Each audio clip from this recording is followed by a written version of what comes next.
over here. Hi. I'm Andy Dick. Comic actor Andy Dick has always lived his life like a high-wire act. Watch out! I've got a big target on my ass. Make fun of this fool. His name's Dick. And Andy has fallen more than once. For all his flaws, and we all have flaws, and his, are much more out there in public than most people's. I'm wacky! For the next hour, the Andy Dick Circus is in town. Is he insane, or is he just the funniest dude on the planet? He was always trying to push the envelope. He was always trying to experiment with how far he could go. Phil's death was a huge shock. Andy's death we would have been prepared for. I tried to kill myself with drugs and alcohol. He was so grateful to come out of that finally. I need to let that out like a pressure cooker. Otherwise, I am going to explode. This is the story of Andy Dick, the true Hollywood story. I'd like a little me time. The dream of being one of them. From life's ambition was to be a star. Covers the public scandal.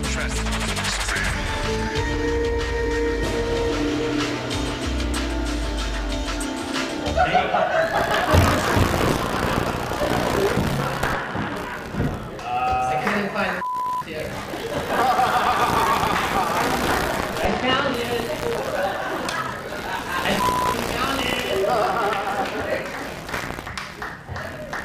Ladies and gentlemen, Andy Dick. In March 1999, Andy Dick joined the cast of The Ben Stiller Show for a reunion at the Aspen Comedy Festival. Andy appeared to be very drunk. At the time, he was indeed struggling with substance abuse. The reality-blurring act was yet another off-kilter performance from a man who found comic fodder in his less than conventional personal life. Andy Dick was born Andrew Tomlinson on December 21st, 1965 in Charleston, South Carolina. My real mother, who put me up for adoption, was 17 or 16. And back in 1965, when I was born, you're not a pregnant teenager. You are going to Charleston, South Carolina, you're gonna have the baby, and you're putting it up for adoption, no questions asked. When he was a few days old, Andy was adopted by Sue and Alan Dick. Sue was a homemaker. Alan was in the Navy. He was a lieutenant commander of a submarine. So he'd be gone on, I don't know if you'd call them missions or whatever, for months, sometimes 9 months at a time. Alan's career and frequent absences made the Dick household a very strange place. The Navy wives, it was common for them to be very depressed because their husbands were just gone overseas or whatever for months at a time. So the Navy psychiatrist would prescribe speed. It was prescription speed. So my mom would be cleaning and cleaning and cleaning and cleaning and cleaning.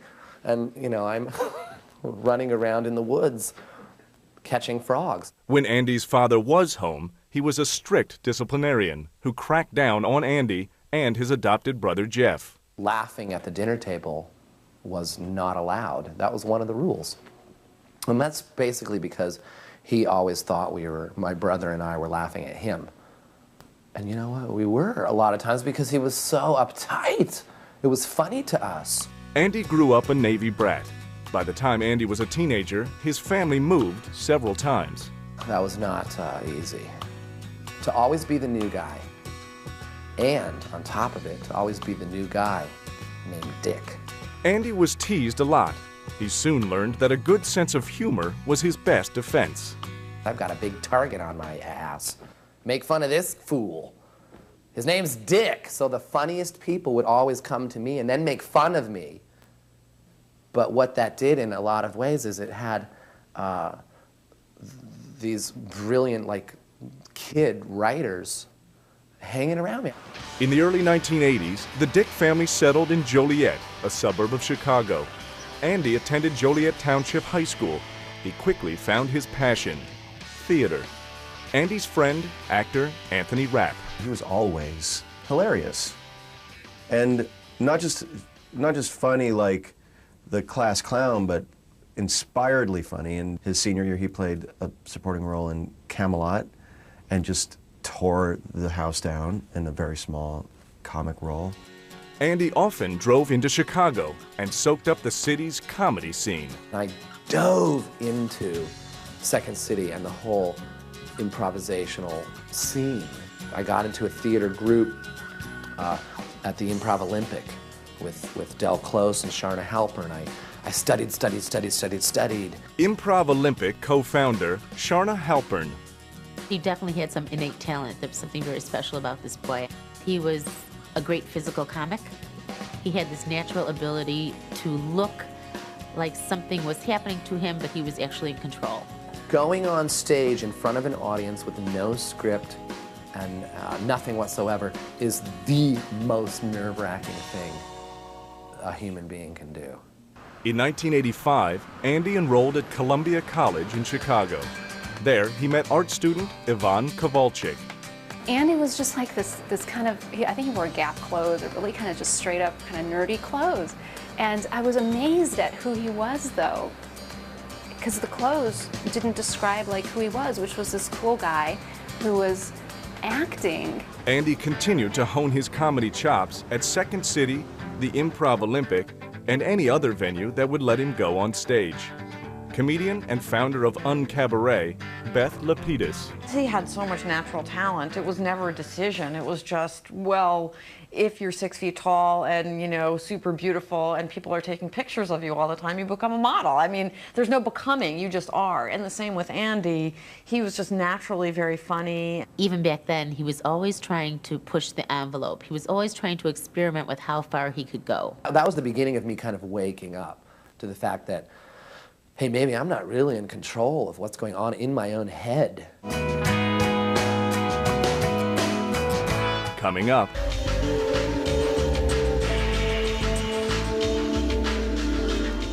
By the mid-1980s, Andy Dick evolved from an awkward class clown into a promising young comedian.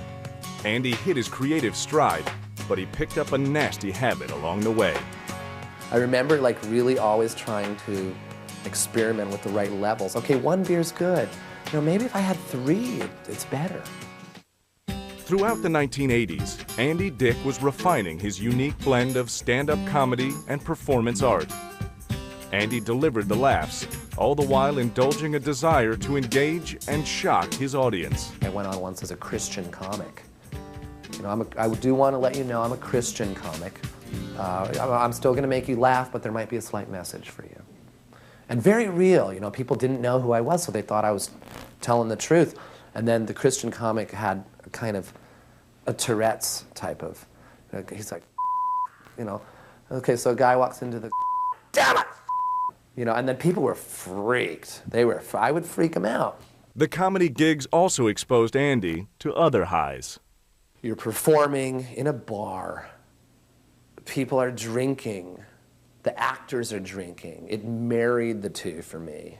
Everyone would have a drink after or before, and I remember him talking sometimes about, I think I need a drink to relax. It relaxes me. I noticed that if I have a margarita or if I have a beer, I'm a little looser and sometimes a little funnier.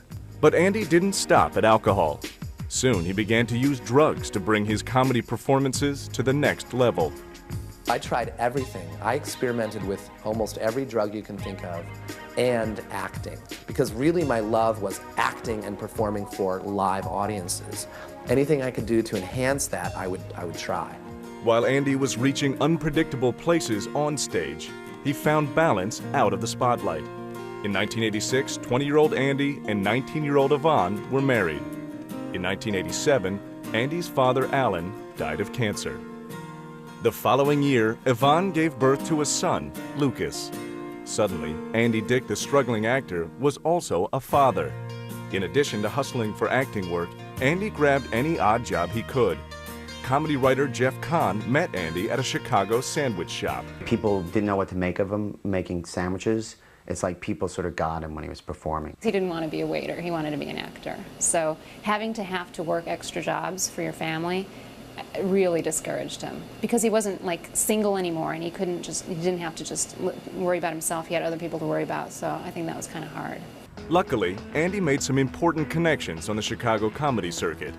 Andy befriended fellow comedian Chris Farley, and in 1988, Andy was introduced to a rising young actor and filmmaker named Ben Stiller.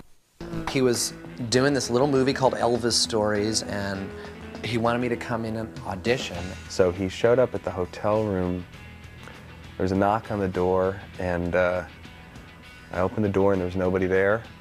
And I looked down and there was this little infant baby at the doorstep, just sitting there.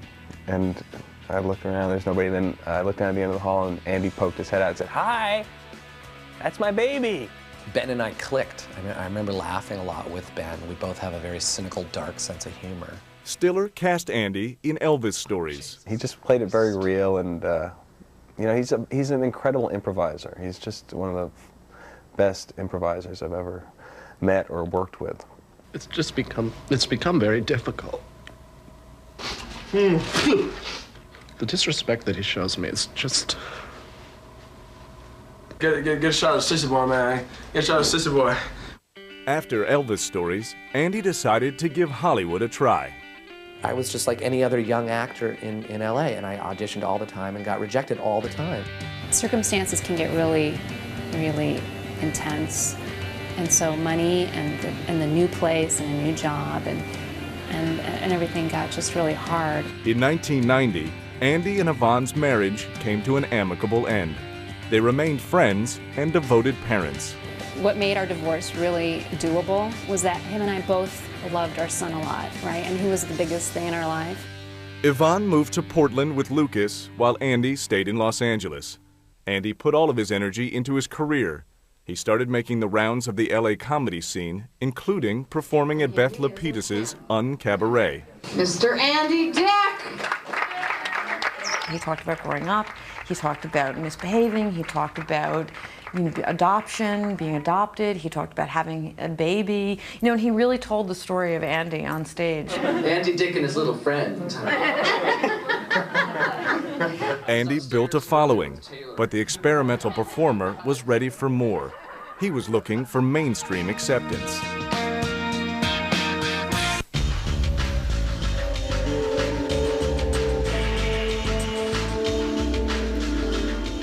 By 1991, Andy Dick was a brash young comic struggling to land an acting gig in Hollywood. Unexpected success and limitless temptations lurked right around the corner. Andy was always doing things that were worrying me. In 1991, Andy Dick's ever-evolving personal life changed again. Andy met Lena Sved, and the two began dating. I was in a, this is life, this is how it's going to be, and that was very attractive. His constant space of creating and seeing possibilities, like almost on a daily basis. I'd be shattered from, oh, I thought that's the way it is. 25-year-old Andy was fearless on stage, but that didn't pay the bills. Andy was still waiting for his big break. This acting thing is constant rejection, and I thrive on it. In early 1992, Ben Stiller was prepping a sketch comedy show for the Fox network. Stiller decided to cast the series with some up-and-coming comic talents. Writer and co-star of The Ben Stiller Show, Bob Odenkirk. To Ben's credit, he hired people who he thought were really funny. So he let everybody be funny, which was great. I mean, Andy got to be funny in the way he was funny, and it wasn't cut out. Co-executive producer of The Ben Stiller Show, Bruce Kirschbaum. I remember one of my concerns was Janeane Garofalo, Andy Dick, Bob Odenkirk, Ben Stiller. Nobody knows these people. Who's going to watch this show? When you look back on how one of those things comes together, there's no real plan for it. It just kind of happens. Because he looked sort of like the boy next door and had this sort of innocent expression and demeanor. Andy was really able to be a whole lot more subversive because of it. You sort of realized, oh, wow, there's a lot of really weird gears moving around inside of that brain. The Ben Stiller Show premiered in September 1992. The series showcased offbeat short films and sketches. Andy's strange characters made him a standout. Despite some rave reviews, The Ben Stiller Show struggled to find an audience. Taking Andy to wardrobe. He doesn't like to go to wardrobe. Week after week, you say, what were the numbers? And again, it's like, yikes, we're 87th out of 88 shows. We were just so happy to actually be on the air, to actually have a show picked, because the odds are just, it's just so tough to get a show, especially a sketch show like that going. I don't think that a sketch show will ever catch on opposite 60 Minutes. That's my grand prediction. Obviously, you want it to be a big success, but I mean, and we were fighting with the network to get a better time slot and things like that. Andy couldn't care less about ratings. He was on a network TV show, and he enjoyed every minute of it. Cookie? I'm not a kid anymore, but I'm acting like one, because I'm drinking, I'm smoking pot, I'm partying, let's have fun. But trying to keep it maintained and balanced. After only 13 episodes, The Ben Stiller Show was canceled in early 1993. In 1994, Andy landed a co-starring role in the Pauly Shore movie, In the Army Now. That same year, Andy's girlfriend, Lena Sved, gave birth to their son, Jacob. Opportunities continued to come Andy's way. In 1995, he was cast in the NBC sitcom News Radio. Andy joined an impressive ensemble that included sketch comedy veterans Phil Hartman and Dave Foley. When I heard Andy was on, I thought, oh, this would be good. That's somebody I could work with and play off of and have fun with.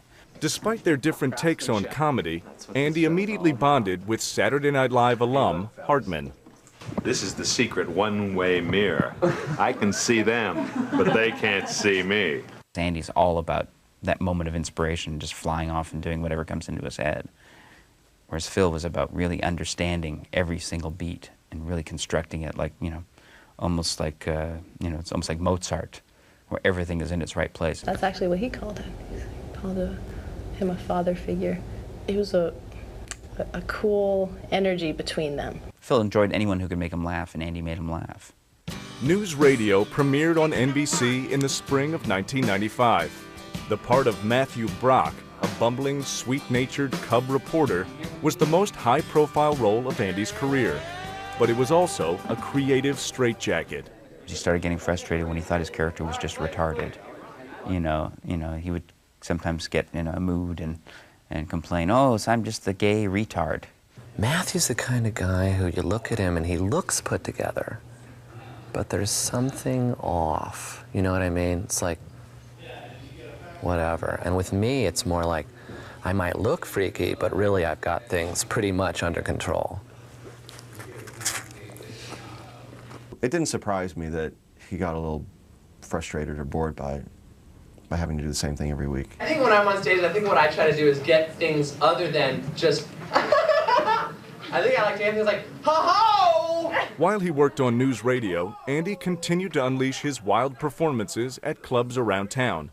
Comic actor Jack Black shared a stage with Andy in the mid-90s. He's way more improvisational than me. He's like, no. We don't even talk about it.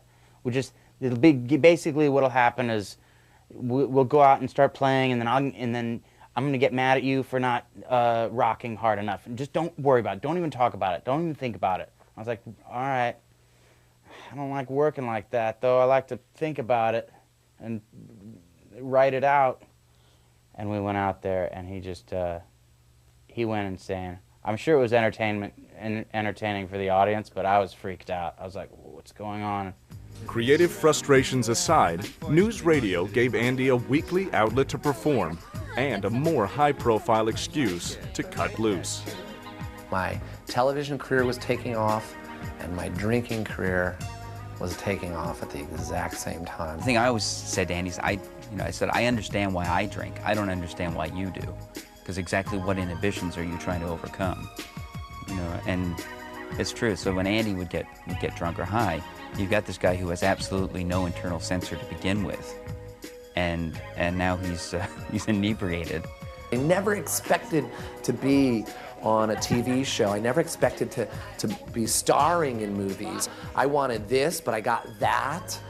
And what happens is when the astronaut goes to the moon and they come back, it's like, what can I do now? I went to the moon. What am I gonna do now? Go to Mars? No, I'm just gonna drink. I'm gonna drink.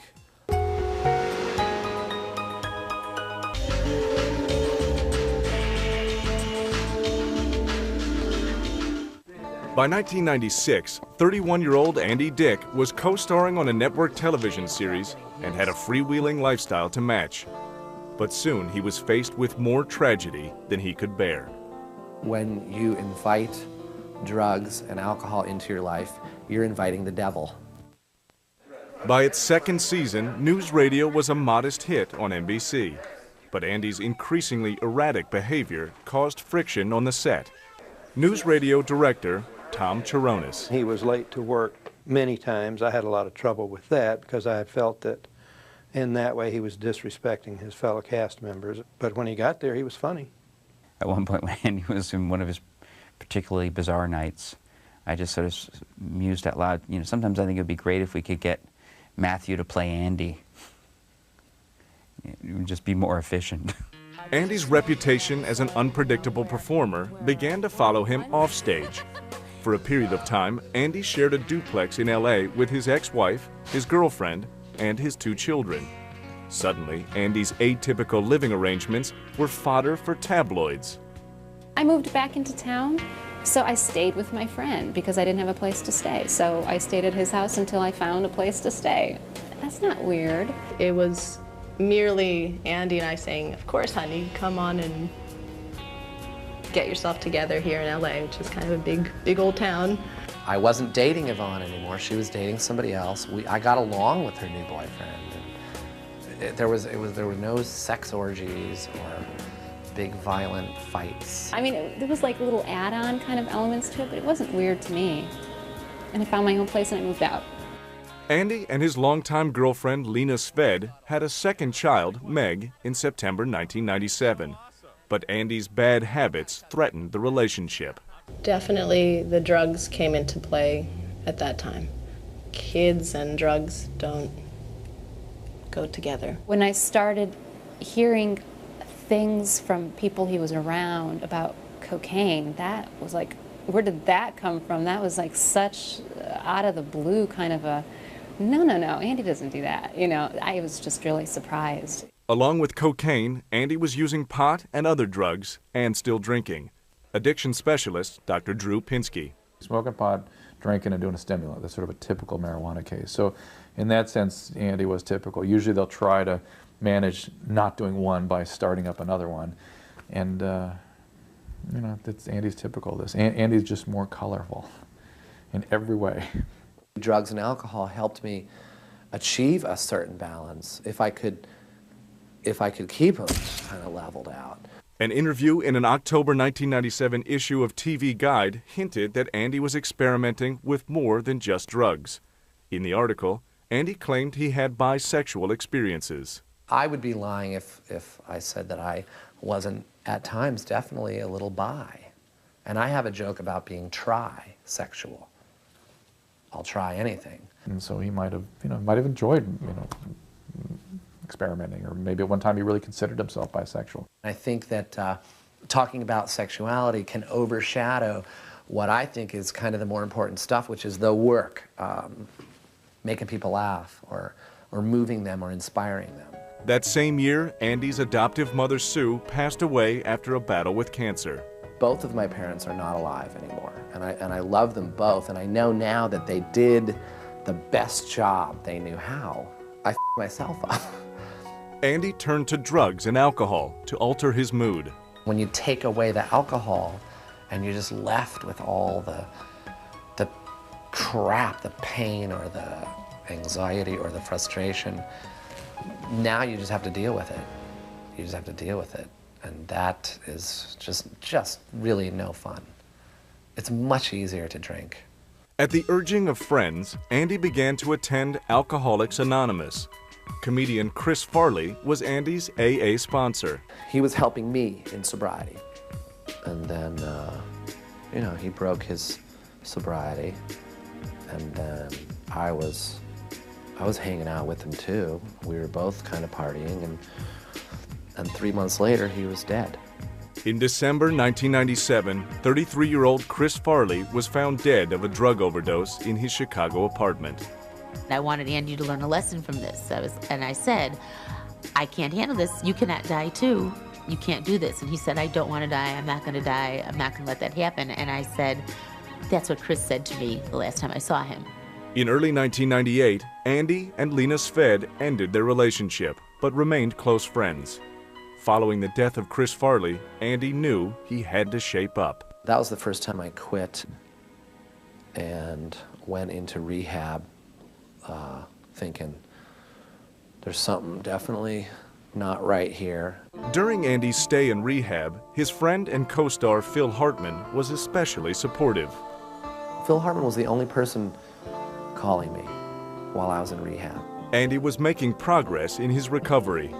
Then the bottom fell out. I get a call on the phone that Phil Hartman had been shot and killed. And I just threw the phone across the room, screamed, and fell on the floor. I just couldn't take it. I couldn't even hear it. I should have died. Honestly, I should have died. I really feel that way, that I should have been the one to die. I was the up. I was the one up. I should have died. And Phil Hartman is dead?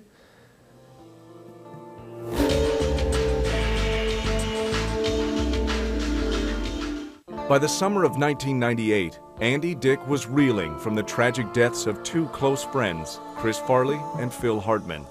Andy's already loose grip on reality was about to slip completely. For the next couple months, I tried to kill myself with drugs and alcohol. In May 1998, word of Phil Hartman's death reached his news radio co-workers who were on summer hiatus. Phil's death was a huge shock. Andy's death we would have been prepared for. Oh, we were all devastated. I flew down to L.A. and we had a wake. And it wasn't until we were all in the same place that we could really acknowledge the fact that Phil wasn't there. The news radio cast and crew made the difficult decision to soldier on without Phil Hartman. It seemed like emotionally important to everyone to stay together a little while longer and certainly deal with it on air, deal with it in the place where we knew Phil best. Actor and comedian John Lovitz, a close friend of Hartman, was cast as his replacement. But Andy didn't want to continue with the show. He didn't feel comfortable about coming back and doing the show. I mean, I think he was unhappy about a lot of other things, too. Phil Hartman died, and to me, the show died. One of the things everyone was concerned about was how was Andy coping with it. Was Andy handling this okay, or is he going to spin out on this? I hung in there for a good couple months, and then I just lost it again. I lost it, and I just started drinking. In March 1999, Andy met Suddenly Susan co-star David Strickland, a promising young actor in his own right. Strickland was also struggling with substance abuse. We decided to go out one night, my first night ever going out with him. That's the part people don't understand is I went out with David Strickland one time. It just happened to be the wrong time. On March 21st, 1999, Andy and David flew to Las Vegas for a weekend of partying. He was upset about personal things in his life, and he was trying to do the thing where you cover that up with drugs and alcohol. Early on the morning of March 22nd, Andy and Strickland went their separate ways. Andy was awakened the following morning by Las Vegas police. They were yelling at me, and they handcuffed me. And I said, what is happening? And they kept saying, your friend is in a lot of trouble. Your friend is in a lot of trouble. They kept saying that. I'm like, oh, what did he do? And then just flippantly, they just said, well, your friend is dead. The body of 29-year-old David Strickland was found in a small hotel on the Vegas Strip. Strickland had hanged himself. Andy was shaken to the core. Here's like a guy I thought, oh, you know, he's a new friend, and now he's just shows up dead. And I still keep David Strickland's phone number in my cell phone because I've got to keep it right there, right in front of my face like that. Andy returned to Los Angeles and continued to drift. You would think that that would sober a person up. And it didn't. Andy's career began to mirror the instability of his personal life. News Radio slipped in the ratings and was canceled on May 13, 1999. Oh, I just said, I'm done. I'm done. News Radio was over. That's done. I've got a string of people that I cared about that had died, and I'm just done, and I was lost. I think that was pretty close to bottom. I don't know how much, I think the next step would be death. I was on a liquid diet at that point. I was just drinking, smoking, doing whatever I could, every day, all day. I really was trying to kill myself without even knowing it. On the night of May 15th, Andy made a fateful decision. One night I drank tequila, a lot of tequila. Was doing drugs, doing coke, and pot, and even somebody gave me pills that I found out later were roofies. They were roofies, and I was taking them for fun. And then I decided to get in my car.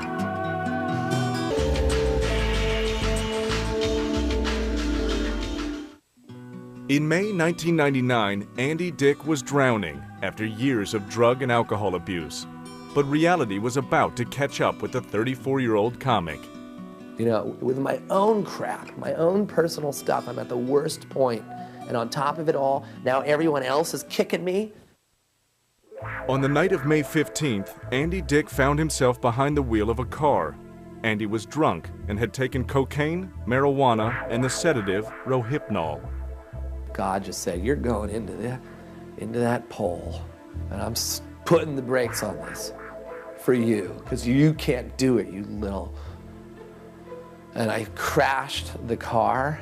Andy plowed his car into a streetlight near the corner of Highland Avenue and Camrose Drive in Hollywood. After the accident, Andy was grabbed by a pedestrian until the police arrived. And I was tackled out of the blue by an off-duty police officer who I had cut off when I had made the turn. And he just kept saying, oh, you're going down. You're going down. And I did. I went down. I went right downtown and went to jail. Andy was charged with DUI and with possession of marijuana and cocaine. The following day, he was released on $10,000 bail. Andy found himself at the center of a media storm. I was the butt of a lot of jokes. I'm talking about Leno and Letterman and The Simpsons and South Park and Saturday Night Live over and over, and every TV show, every magazine. Andy pled guilty on August 26, 1999, to felony possession of cocaine and misdemeanor counts of marijuana and drug paraphernalia possession. The 34-year-old was placed on 3 years probation and ordered into a drug treatment program. Andy began the slow and painful process of rebuilding his life, with his family by his side. Our son came once to one of those rehab sessions that they have when you're learning how to deal with alcoholism, and Andy told him what was going on and why he did it, and Andy said that he was scared that our son wouldn't love him anymore. And he said, my son, my own son, said, Dad, if you would have told me you were having problems, I would have just given you more love. Andy attended rehab for 30 days and began going to regular counseling sessions and AA meetings. Eventually, he came to terms with the day-to-day struggles of sobriety. At any moment, something could just snap or something could tweak, and I could be off and running. I actively seek help. I'm not just, I can't do this alone. I cannot do it alone. You know, when that got him into rehab, everyone was, optimistic, and And as it turns out, with good cause. He's, I think since the accident, he's kind of turned himself around. He was so grateful to come out of that finally and to have no real, harm have come to him or others. I mean, that was it. During a stand-up gig in January 2000, Andy talked candidly about his fight with substance abuse. He was able to laugh at his own pain. I'm in a DUI program. I'm in a drug diversion program. I'm in a, AA, obviously, program, all government issued. I'm in a DUI. I'm just in a lot of government programs. A lot of people want my urine. He's not afraid to discuss anything. It's not just showing his dark side. He's just showing you anything that you want to know. I'm not special. It's called life. Everybody goes through them. Everybody has people in their life who've died. It's really how you handle it. Andy Dick was back in the spotlight, but this time he proved that he could do it sober. Everybody got caught up in my personal life, and they forgot the part about that maybe I'm funny. And maybe I forgot and got caught up in that. I just picked myself back up and from that point on to now is me trying to rebuild myself as a person, rebuild my career. Coming up, Andy takes control. It's also like an 8-year-old at the helm of a big corporation.